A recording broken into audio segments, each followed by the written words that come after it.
성령으로 충만하게 되어서, 성령으로 충만하게 되어서라는 제목으로 오늘 말씀을 나누도록 하겠습니다.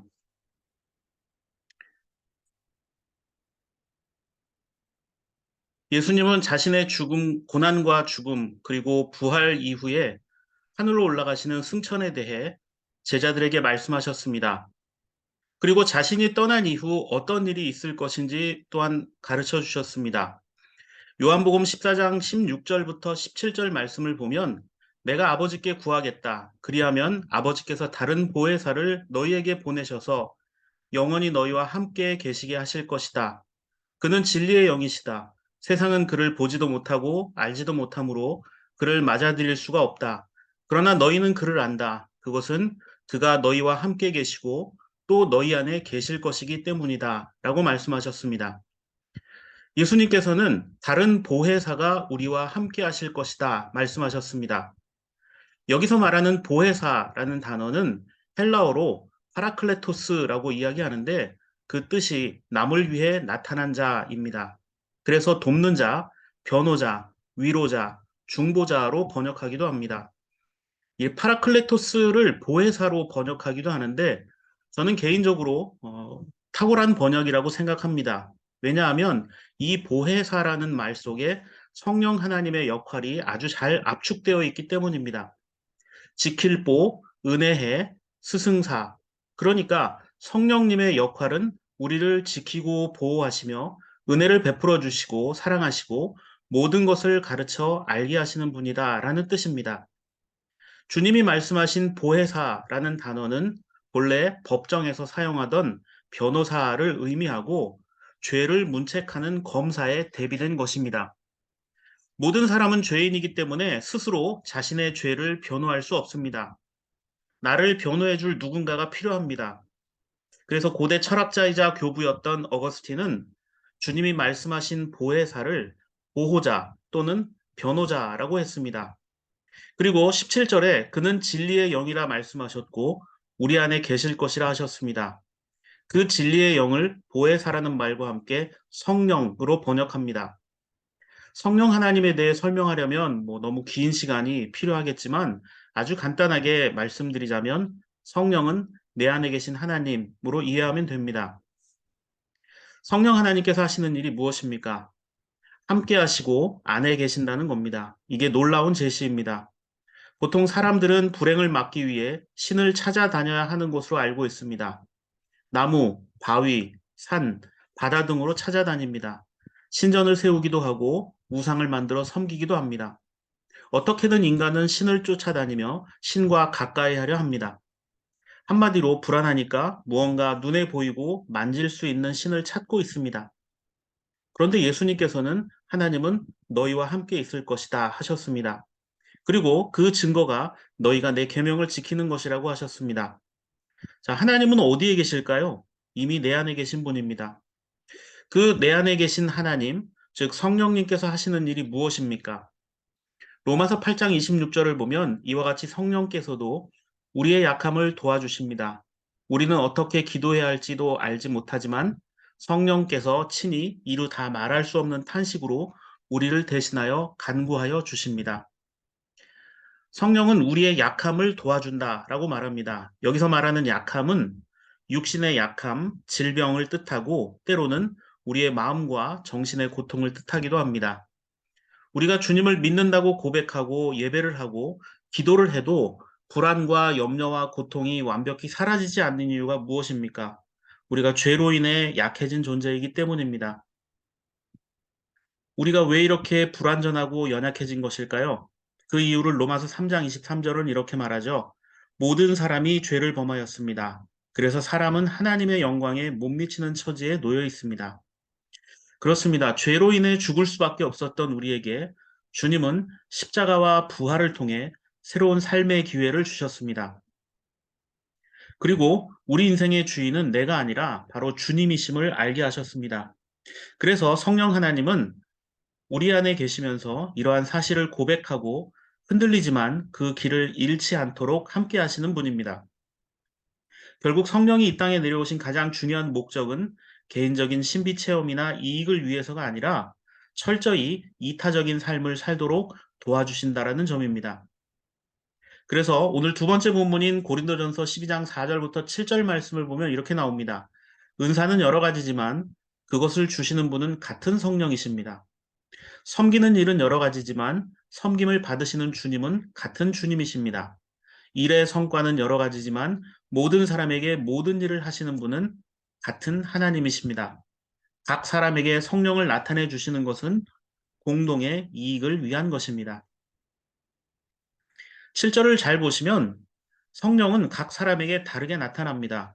그러나 그것은 공동의 이익을 위한 것이다 라고 이야기합니다. 여기서 말하는 이익이라는 말은 유익하다라는 뜻 외에도 돕는다, 알맞다, 적당하게 하다라는 뜻이 포함됩니다. 그렇죠. 누군가에게 이익이 된다. 특히 공동의 이익이 된다라는 것은 나만 좋은데 내가 좋지만 상대는 좋지 않은 것은 공동의 이익이 될 수가 없겠죠. 너를 위해서라고 이야기하지만 상대가 불편하게 여긴다면 그것은 좋은 것이 될 수가 없다는 겁니다. 자, 믿음의 신앙을 갖게 된다는 것은 다른 사람을 향해 타인을 향해 눈을 뜬다는 것입니다. 성령을 경험하기 전에 제자들은 자기 중심적이었고 자기들이 좋은 것만을 하던 자들이었습니다. 그러나 성령이 임재한 이후 그들의 삶은 변화되기 시작했습니다. 보네포 목사는 타인을 위한 그리스도인으로 살 수 있을까라는 책에서 그리스도인은 하나님이 주시는 은사로 인해 이 세상에서 가장 강력한 능력 세 가지를 받았다라고 설명합니다. 그 세 가지는 그리스도인의 세 가지 강력한 능력은 첫째, 타인을 위해 기쁘게 희생할 수 있는 능력. 둘째, 타인을 위해 기도할 수 있는 능력. 셋째, 서로가 타인을 향해 용서하며 죄짐을 벗게 해주는 능력이라고 말합니다. 철저히 이기적이었던 인간이 예수 그리스도를 통해 성령 하나님을 경험하게 되면 타인을 위해 살아가는 존재가 된다는 겁니다. 이 세 가지 능력 중에서 세 번째가 가장 신적이고 기이하며 비밀스럽고 거룩한 최상의 능력이라고 보네퍼 목사는 말하고 있습니다. 나에게 해를 가하는 자를 미워하는 것은 누구나 할 수 있는 일입니다. 그러나 그러한 일들이 닥쳐왔을 때 나에게 해가 되고 손해가 되며 또 누군가가 나를 위협하는 그런 상황들이 벌어졌을 때 우리는 본능적으로 왜 나에게 이런 일이 벌어졌을까를 생각합니다. 왜 나에게만? 왜 나는 억울하게 이런 일들을 경험해야 할까? 왜 나에게 이런 사람이 와서 나를 힘들게 하는 것일까? 자, 우리는 믿음의 사람이라면 질문을 좀 바꿔야겠죠. 왜 나에게 이런 고통을 왜 나에게 이런 절망을, 왜 나에게만 이런 아픔을 경험하게 되는 것일까? 라는 문제가 있을 때 우리는 물음을 좀 바꿔야 됩니다. 왜 하나님께서 왜 나에게? 라는 질문을 던질 수 있다면 우리는 믿음의 사람으로 들어가는 첫걸음에 서게 되는 것입니다. 그리고 더 나아가서 그것을 통해 용서하고 사랑할 수 있다면 그것이야말로 가장 큰 능력이라는 것입니다. 오늘 세 번째 본문 요한복음 20장 22절 23절을 보십시오. 이렇게 말씀하신 다음에 그들에게 숨을 불어 넣으시고 말씀하셨다. 성령을 받아라. 너희가 누구의 죄든지 용서해 주면 그 죄가 용서될 것이요 용서해 주지 않으면 그대로 남아 있을 것이다. 두려움의 문을 닫아 걸고 있던 제자들에게 나타나 성령을 받으라고 하신 주님께서 용서를 말씀하셨습니다. 도망쳐버린 제자들을 이미 용서하셨기 때문에 이런 말씀을 하실 수 있는 겁니다. 그래서 제자들을 향해서 용서받았으니 이제 너희들도 용서하는 자들이 되어야 한다라는 걸 말씀해 주시는 겁니다. 보네포 목사님의 글을 좀 더 인용해 보겠습니다. 희생, 중보기도, 죄사함은 기독교회가 가진 놀라운 능력입니다. 이 능력을 한마디로 요약하면 사랑이라고 말할 수 있습니다. 하나님이 우리에게 보여주신 사랑, 다른 말로 하면 타인에게 그리스도가 되어주는 것입니다. 자, 사랑하면 그 대상이 눈에 보이지 않아도 또 손에 잡히지 않아도 그를 위해 살게 됩니다. 사도행전 1장 9절에 의하면 주님은 승천하셔서 더 이상 이 땅에 존재하지 않으셨습니다. 그러나 성령이 임재하신 이후 주님을 사랑하고 주인으로 고백하는 자들을 통해 예수 그리스도는 하나님의 능력은 더욱더 다양한 모습으로 나타나기 시작했습니다. 첫 번째 본문인 사도행전 2장 4절부터 5절 말씀을 보면 성령이 임재한 이후에 제자들이 했던 첫 번째 일은 오순절 명절에 유대 땅에 모여든 이들에게 복음을 전하는 것이었습니다. 자, 왜 오순절에 성령이 임했고 그들이 복음을 전하게 되었을까요? 이 오순절은 유대인들이 많이 모여드는 명절 기간이었기 때문이라는 것입니다. 그렇다면 당시 얼마나 많은 사람들이 예루살렘에 모였을까요? 당시 세계 각지에 흩어져 살던 유대인들은 유대교회 또 유대인들의 전통 명절이 되면 고향으로 모여들었습니다. 얼마나 당시에 많이 모였는지를 알 수 있는 기록이 있습니다. 역사가 요세푸스가 기록한 유대 전쟁사라는 책을 보면 AD 65년 예수님의 어떤 시기로부터 그렇게 멀지 않은 시기이고 사도 중에 일부는 살아있을 그런 시간이었습니다. AD 65년, 주후 65년에 6월절이 있었는데 그때 유대 땅에 무려 300만 명이 모였다라고 기록하고 있습니다. 자, 300만 명이 모인 근거가 뭐냐 할 때 그 당시 6월절에 소비된 어린 양을 근거로 삼습니다. 그때 소비된 6월절 어린 양이 25만 6,500마리라고 요세푸스는 기록하고 있습니다. 이게 정확한 것인지 아닌지는 알 수 없지만 이 정도의 양이 소비되었다라는 것이고 보통 양 한 마리에 12명이 먹었으니까 이것을 단순한 수치로만 계산한다면 300만 명이 훨씬 넘는 숫자가 이때 참여했을 것이다라고 추정하고 있습니다. 자, 이게 정확하냐 아니냐라는 것보다는 가장 중요한 게 요세푸스가 이런 기록을 남겼다라는 것은 유대인들이 6월절에 유대인들의 고유 명절인 이 6월절에 엄청나게 많은 사람들이 예루살렘에 모여들었고 그 당시 뭐 예수님 동시대 때의 통치자였던 헤로드 왕이나 로마 제국의 총독들은 유대인의 이 명절 기간에 유대인들의 폭동에 대비해서 병력을 증강하고 경계를 강화할 정도였다라고 이야기합니다. 이렇게 많은 사람들이 모여들었을 때가 복음이 전파될 최적의 시기였습니다. 자, 강림 사건을 기록한 첫 번째 본문 사도행전 2장 1절은 이렇게 되어 있습니다. 오순절이 되어서 그들은 모두 한 곳에 모여 있었다. 자, 예수님의 제자들과 또 예수님의 형제들, 또 예수의 어머니 마리아와 여러 여인들이 한 곳에 모여 있었습니다. 유대인들에게는 3대 명절이 있습니다. 유월절, 오순절, 초막절입니다. 6월절은 이집트에서 해방된 것을 기념하는 날입니다. 우리나라의 8월 15일 광복절 같은 겁니다. 이 6월절이 유대인들에게는 가장 중요한 날 중에 하나입니다.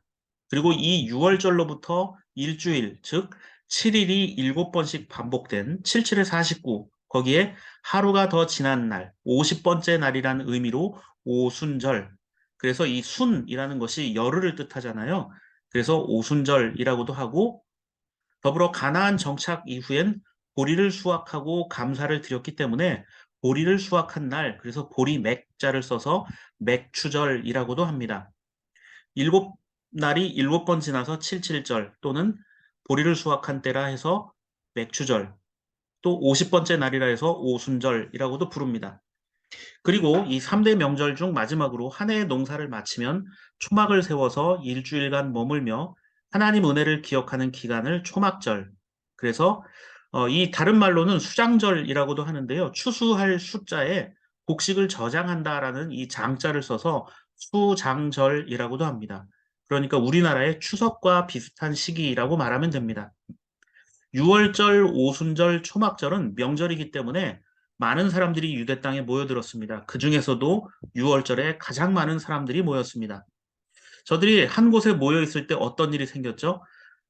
첫 번째 본문 사도행전 2장 2절부터 3절을 보면 그때 하늘에서 갑자기 세찬 바람이 부는 듯한 소리가 나더니 그들이 앉아 있는 온 집안을 가득 채웠다 이렇게 되어 있습니다.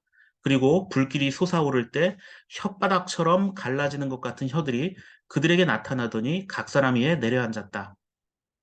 2절을 보면 세찬 바람이 부는 듯한 소리가 났다 이렇게 말하죠. 하늘에서.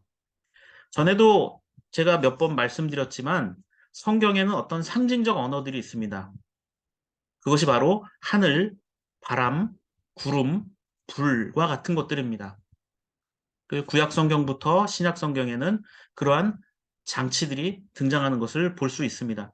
그러한 어떤 비유들은요, 그런 상징적인 단어들은 결국 하나님과 인간 사이의 어떤 차이, 그리고 하나님의 임재 또는 거룩함을 상징하는 것으로 나타납니다. 그래서 하늘, 구름, 바람, 불 이런 것들이 나타나게 되는 것이죠. 인간의 어떤 계획, 의지, 업적을 초월한 하나님의 영역을 상징합니다. 사람은 하늘의 조화를 예측하기 어렵지 않습니까? 하나님의 은혜와 구원 역시 인간의 계획을 초월해 나타난다는 것을 상징적으로 설명해 주고 있습니다. 골로새서 3장 1절과 2절 말씀을 보면 그러므로 여러분이 그리스도와 함께 살려주심을 받았으면 위에 있는 것들을 추구하십시오. 이렇게 되어 있습니다. 위에 있는 것들을 추구하라. 자, 믿음은 언제나 하나님을 지향하는 것이어야 합니다. 땅에 있는 것을 생각하지 말라는 것은 계산하고 손해와 이익을 따져보지 말라는 겁니다. 주님의 은혜와 사랑은 이 세상의 그 무엇과도 비교하거나 대체할 수 없는 것이기 때문입니다. 이 세상에 공짜가 있을까요? 공짜가 없습니다. 뭔가 항상 대가를 지불해야만 우리는 얻을 수 있습니다. 그런데 마귀는 끊임없이 우리에게 요구합니다. 마치 우리가 공짜로 모든 것을 할 수 있을 것처럼. 그래서 사기치는 사람들은 항상 그러죠. 뭔가 큰 이익이 있고 공짜로 주어질 것처럼 좋은 기회가 노력 없이 생길 것처럼 거짓말을 합니다. 우리의 삶이 힘겹고 절망에 빠졌을 때는 그런 유혹이 더 크게 다가옵니다. 그러면서 그런 상상들을 해보죠. 내가 복권에 당첨됐다면, 내가 부자라면, 내가 높은 자리에 있다면, 나에게 훌륭한 누군가를 알고 있다면 하는 것이죠. 자, 땅만 바라보며 살아가는 사람들, 그러한 자들은 필연적으로 남과 나를 비교할 수밖에 없습니다. 여러분, 비교하는 인생은 공허할 수밖에 없습니다. 김기성 목사의 길은 사람에게로 향한다라는 책에선 커다란 나무에 관한 이야기가 등장합니다. 키가 큰 나무는 뿌리에서 흡수한 수분을 맨 위에 있는 줄기까지 끌어올리기가 무척이나 어렵다고 합니다. 하늘에 가까워질수록 높은 곳일수록 땅의 중력이 더 강해지기 때문입니다. 그럼에도 큰 나무가 살아남을 수 있는 이유가 무엇일까요? 바로 나무를 흔들어대는 바람 때문이라고 합니다. 바람이 강할수록 때로는 나무가 뽑힐 때도 있지만 나무는 그 휘청거림 속에서 뿌리가 더 단단해지고 그 뿌리에서 가장 먼 곳까지 수분을 전달할 수 있게 된다는 것입니다. 책에서 이렇게 이야기를 하고 있습니다. 의심의 여백이 주어지지 않는 믿음이 독단이 되기 쉬운 것처럼 일직선으로 달리는 이들이 보여주는 경직성은 안타깝기만 합니다. 나무는 흔들림 없이는 뿌리는 깊이 내릴 수 없고 줄기도 높이 뻗을 수 없습니다. 흔들리는 나뭇가지 위에 집을 짓는 까치처럼 우리도 흔들림 위에 있을 때라야 인생의 참맛을 느낄 수 있지 않을까요? 자, 어느 날 우리의 삶에 갑자기 세찬 바람이 불어온다 해도 당황하거나 놀라지 마십시오. 물론 불안하고 염려가 될 수는 있습니다.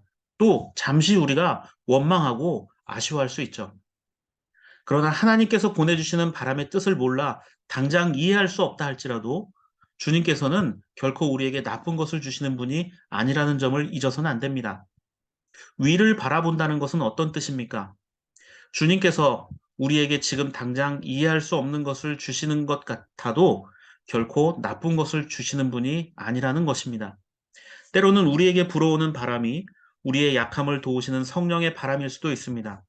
우리를 언제나 변함없이 사랑하시고 또 함께 하시는 그 하나님께서 우리를 도우시고 우리를 아끼시고 우리와 동행하신다는 사실을 잊지 않고 살아가는 저와 여러분들의 삶의 모습이 되기를 바랍니다.